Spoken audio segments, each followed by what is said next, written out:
I'm delighted now to be joined by Oisin O'Rorke of Kilmacud Crokes ahead of the 2022 AIB Leinster Senior Hurling Final, which takes place this Sunday at Croke Park against Ballyhale Shamrocks. The AIB GA All-Ireland Club Championships feature some of the hashtag toughest players from communities all across Ireland. It's these very communities that the players represent that make the AIB GA All-Ireland Club Championships unique. Now in its 32nd year supporting the Club Championships, AIB is extremely proud to once again celebrate the communities that play such a role in sustaining our national games. Oisin, it's been some year for you. You're going from strength to strength, 2 hurling titles in a row, 2 football, like the footballers obviously flying as well. But the funny thing that stands out to me is huge day for the club. It's turned into Brian Sheehy Sunday, seeing as he's involved with both panels. Yeah. It's been incredible. The last 2 years in the club, everything football, hurling, ladies football. It's been absolutely incredible. It's mad the way it's gotten to this point now with the 2 games in the same day, which is stuff dreams are made of really when you're starting off as a young lad. Looking forward to it, and should be a great day for the club overall. Yeah, and with the hurling and the football finals being flipped, I suppose that, to accommodate Brian, is it probably the most sensible option that they went with that? I think so, yeah. I thought it just made most sense, especially if he's probably going to get more game time with us than he will with the footballers, more than likely. So I think it made more sense that he could kind of focus on the hurling game first and then contribute what he can for the football after. Because I think, it made more sense as well, possibly to play it on the same day too. So it's a better occasion for the club. So I think common sense prevail, and should be good. Yeah. So I'm aware that your nickname is Burger. Where did that come from? It's a random one stuck. I'd say probably about 10 years ago. It was with my friend actually, Rob Murphy, who was he's played with Crokes up along all the ages, same age as me, and I think we're chatting, and he's talking about an interview with I think it was with Anthony Daly at the time, and someone said that they call him the Burger Head or something like that, and then Rob looked at me and goes, "Asher, you've a bit of a burger head," and that's it. There's no massive story behind it. Yeah, ever since then now it's stuck like a bad rash. And do you mind the nickname, or you think there could be worse ones?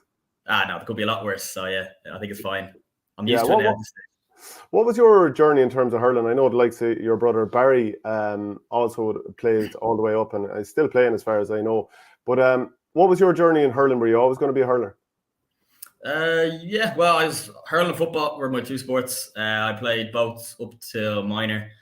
I was kind of equal between the 2, but then when I got to minor, we had an excellent football team actually in Crokes. We won everything underage, and there's a few lads now playing with Crokes footballers like Shane Cunningham, the captain, was my age, and Ross McGowan and Conor Ferris. So then after minor, then I got picked for Dublin minor hurling. So that was probably the hint I needed, that look, you're probably a better hurler. So I said I stick with the hurling. And then I played hurling ever since. And yeah, the 2 brothers were massive inspiration as well. I have 2 older brothers, Shane and Barry, and they would have been quite good as well. So they played for Dublin teams as well the whole way up, football and hurling. So they were a big inspiration too. When did you become a free taker? So as my own age, I always took frees. And then when I came out, I think I took them for the school as well in Closhdown. And then with, I think every team, I kind of was just asked to take them. And then Crokes the last few years, I've been kind of on and off with, because we have great free takers. We've had Sean McGrath, Mark Howard was an excellent free taker. Ronan Hayes took them last year and he was brilliant on them. And then just this year now, since the start of the year, I was around for the whole year. So I started taking the frees in the league, and then I've stuck with them now. It's a championship. Yeah, you have a fairly unique style. You seem to... Your arse is nearly hitting the floor when you're taking them. One of the Clock supporters, who's obviously frustrated that you were winning well, I could hear him shouting, "Oh, go on and lay an egg," when you were bending over another free. It's definitely a unique style. Something, I don't know. It's kind of developed over the last few years. I always liked DJ Carey's style of taking frees. And I remember he used to kind of get down low like that and kind of take his time over the ball. So there's a bit of that in it. And I don't know, I just feel like if you're closer to the ball, you have a better chance of rising it in the right way and getting a better strike. So I don't care if it looks stupid. If it works for me, it does the job. And what about your Dublin journey? You've been in and out there a few times, and I suppose probably one of the best days you enjoyed was maybe that 2019 it was round robin game against Galway, which was effectively a knockout game, which you won in Parnell Park. That was a brilliant day. But what's your journey with Dublin? What's it been like over the years?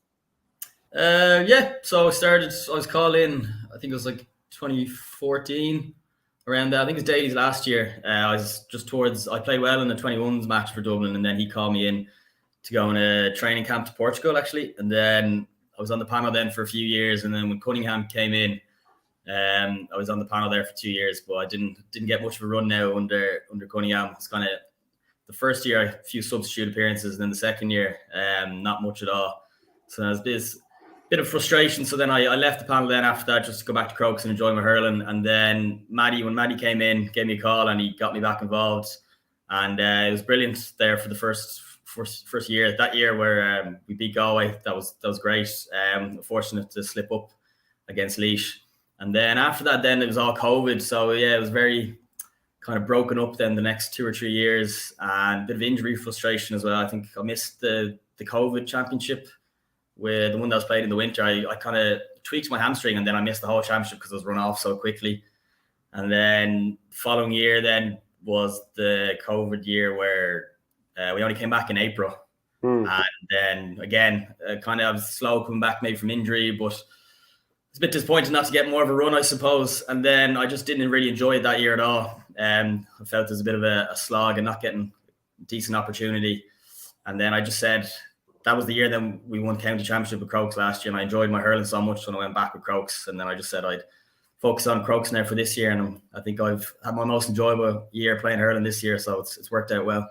Okay, and just what are you about now? 28, something like that? 27, yeah. 27. So would you see that the Dublin door is still open for the future? You haven't quite closed it, or do you think you're done with county?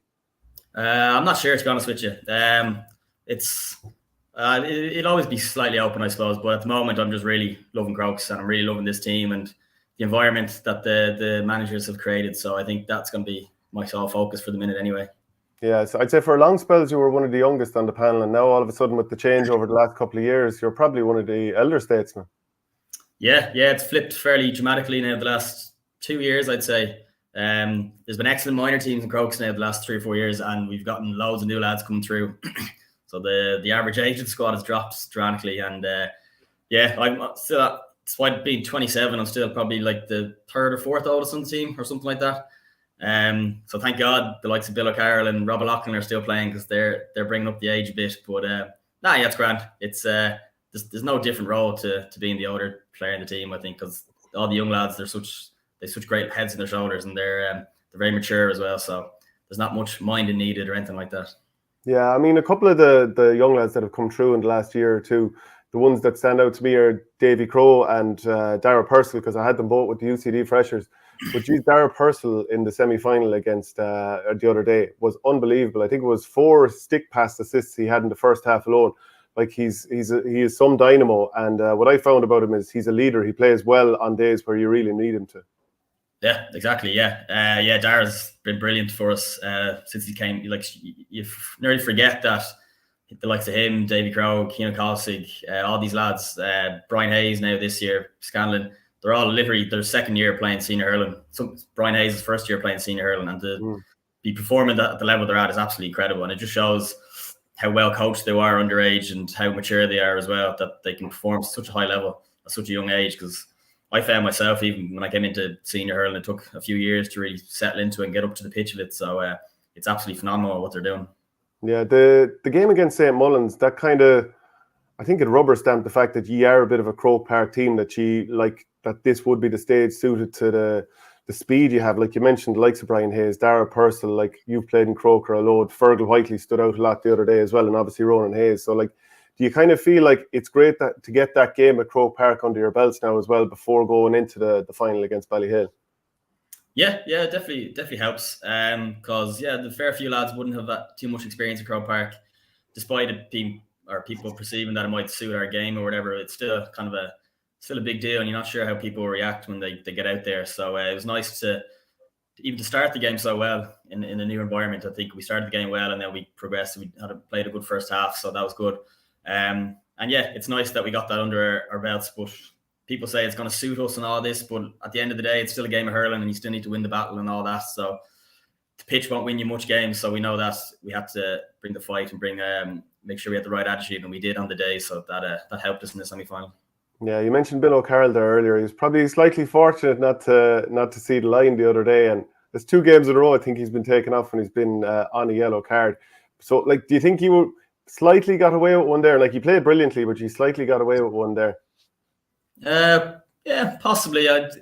It was maybe a tiny bit high, but I think he's unlucky sometimes. He gets maybe a bad reputation. From, he had a second yellow card foul after that as well, the flick on the helmet of Jack Kavanagh. Possibly, but look, we were unlucky with red cards throughout the year as well, so maybe we got away with one there. Yeah. So, like, what do you think was the turning point for this team? Because, you know, you were close for a number of years, and then the way you won last year against Nafina, especially that late showing and Ronan Hayes taking over, like, have you kind of kicked on from there, or was there a particular turning point?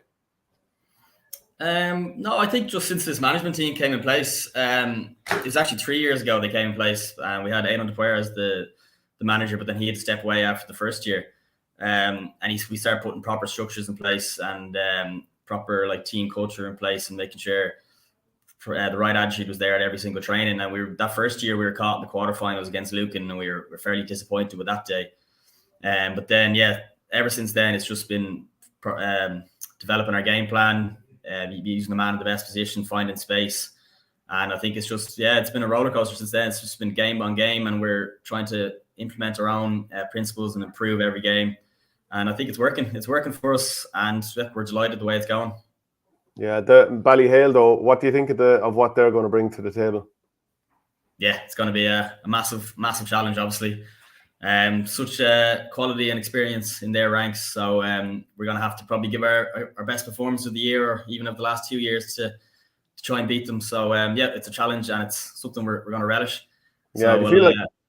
Go on. Sorry, I was going to say, like, is there there must be a huge buzz in the area given the finals that you have, like how the ladies have been going, and then both the footballers and the hurlers. Yeah, there is. Yeah, it's been class now the last few months. There's like the flags are all around Stillorgan. There's jersey days. The kids in the school are nearly sick of having jersey days. And and every week you come back to training, and then you see the other teams still training alongside you on the pitch or in the gym, and you're chatting away to them and just talking about their games the weekend. So it's brilliant. It's a real club effort, and it's great that everyone rows in behind each other. So it's a real momentum now behind every team. Okay, I'll do a quick little Q&A, which are just handy little questions, can be as short or as long as you like. What do you remember of your first time ever being at Croke Park? First time Croke Park, I think it was a primary school final. It's actually funny, when it was a junior final, and it was 11-a-side, so it's a 2-man full forward line. So it was myself and Quaylan Conway, the captain, were the 2 men in the full forward line. We both had red helmets, and he scored 2-3. I didn't score, but then they mixed up the names for the report after. So I got man of the match. Oisin O'Rorke was named as man of the match, scoring 2-3. So that's my first memory in Croke Park. You shouldn't be admitting that on the record. You should keep claiming it. Fair enough. Favorite player of all time? Say DJ Carey. Yeah. Who's been your toughest opponent, and why? Toughest opponent. Don't feel pressured to say me now. Actually, I don't think I've ever marked you. No, I think we did once. I think you had a weakened team out. This would have been a number of years ago. You had a very weak team out, and we had a full strength team. And I think we had like an extra man back, and both myself and Oisin Goff were standing either side of you. So it made it quite difficult, especially when we were on top that day. But anyway, I'm only joking. Okay. I'd probably go for another cooler man. I'd say Keane O'Callaghan is probably one of the toughest men I marked. He's my age, so I've been marking him the whole way up. So yeah, he's pretty pain in the arse marking him. He's very tough, and he's very fast. So tough man to get in front of. Team you most like to beat? Most like to beat, I suppose the 2 local rivals, probably yourselves, Coola or Ballyboden, would be the 2 main ones. Proudest day playing GA? This could be club, county, college. I'd say winning last year's county final was good. Now it's a bit of a relief getting over the line after losing a fair few finals since we won the last one. So that was probably one of my favourite days. Who's been the biggest influence in your career? Biggest influence? Well, number one being my dad, definitely massive sports fan, and he's a huge support for me growing up. Another one, my underage manager was a man from Cork, actually, Tom Barry. He's a massive Cork supporter, and he's my manager underage, and he always took his hurling very seriously, and he was always a big fan of mine, so he'd be another one. What's your favourite stadium to play in? Favourite stadium? Probably go Croke Park, yeah. Go with the obvious answer, in fairness. Yeah. What's been the biggest disappointment of your career? Biggest disappointment? Possibly, I'd say the 2018 county final replay. We lost to Ballybowden. Yeah, after it was kind of a big deal. We beat yourselves that year in the semi-final after you winning the All-Ireland for the 2 previous years. So that was a big deal to beat you, and then not to back it up in the final then was a bit disappointing. So I'd say that was probably the biggest disappointment. Who's the joker on the Crokes panel? I'd say Bill O'Carroll would find himself as the joker. Ronan Hayes thinks he's the joker, but he probably isn't. Who's the best dressed and the worst dressed? Surely Niall Corcoran features here. No, Corcoran would be, he'd be fairly high up the worst dressed, worst dancer as well. Best dressed, I'll go with Rory Smith. Good sense of fashion. What player from another sport do you admire? I was always a big fan of Johnny Wilkinson, actually. Oh yeah. Yeah, I liked him, and I liked his commitment to getting better. So yeah, I was always a big fan of him. And then final question: what manager from another sport do you admire? Let me see. Always found Sean Dyche is pretty funny. Yeah. The ex-Burnley manager. Yeah, his press conferences were a bit of crack, and I liked the way he was. No matter how much abuse he got, he always just kind of laughed it off. So yeah. I liked him. Okay, well, look, brilliant stuff, Oisin. Great chatting to you, and best of luck on Sunday. Thanks, million, Shane. Just a reminder, we've got a UCD coaching clinic coming up this weekend. Ger Brennan, Paul Galvin and Stephen Poacher, December 3rd at UCD. Free for kids under 14. The OurGame